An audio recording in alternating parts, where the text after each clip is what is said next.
Hi everyone, welcome to my YouTube channel রংধনু jewellery. চলেন আজকে একজন আপুর পার্সেল রেডি করি। তিনি একজন আমার রেগুলার কাস্টমার ছিলেন। তার পছন্দের কিছু সেট আমাকে ইনবক্স করেন। আমি তার অর্ডার কনফার্ম করার পর জানাই যে এগুলো স্টক আউট হয়ে গিয়েছে। তো ডেলিভারি টাইম অনুযায়ী আমি আপুকে ডেলিভারিটা দিতে পারিনি, কারণ প্রোডাক্টগুলো স্টক আউট হয়ে যায়। এর পরবর্তীতে যখন আসে তার সকালবেলা থেকে তার পার্সেল আমি রেডি করি এবং সন্ধ্যার আগে ডেলিভারি দেওয়ার চেষ্টা করি। তো এটাই তার কিছুক্ষণ আগের একটা ভিডিও আমি তাড়াহুড়াতে বানিয়ে ফেলি। তো আপুর অর্ডারে পদ্ম সেটটা অবশ্যই আপনারা চিনেন, এটা ভাইরাল সেট। তারপর তিনি 2 জোড়া 26 সাইজের কুন্দনের চুড়ি আমাদের কাছ থেকে অর্ডার করেন। এরপর তিনি যেটা নেন সেটা হচ্ছে পার্লের একটা সীতা। এটা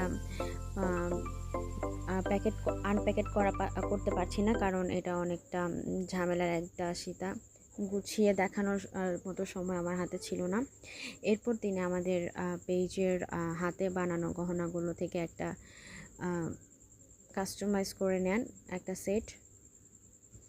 এই গহনাগুলো অবশ্যই ডেলিভারি দেওয়ার জন্য 2 থেকে 3 দিন সময় দিলেই আমি ডেলিভারি দিয়ে দিব। তবে ময়মনসিংহ সদরের ভেতরের হলে 1 দিনের মধ্যেই দেওয়া যায়, কিন্তু সদরের বাইরে যারা অর্ডার করেন তাদের জন্য অবশ্যই 5 থেকে 6 দিন সময় নিয়ে থাকি।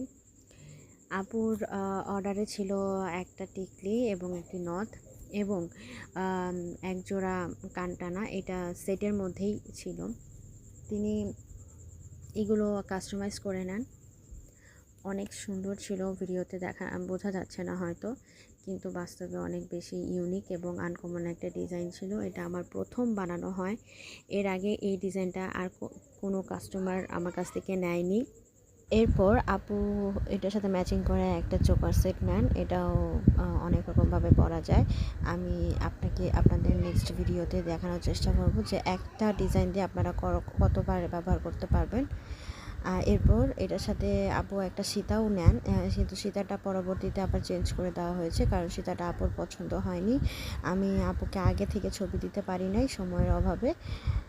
তো পরবর্তীতে আপুর লোকেশন যেহেতু ময়মনসিংহের ভেতরে ছিল, সেই জন্য আমি চেঞ্জ করতে কোনো প্রবলেম হয়নি, একদিনের ভিতরে চেঞ্জ করে দিয়েছি, মানে একটার বদল আরেকটা। এরপর আমার পেজে থেকে একটা ছোট্ট উপহার আপুকে দেওয়া হয়।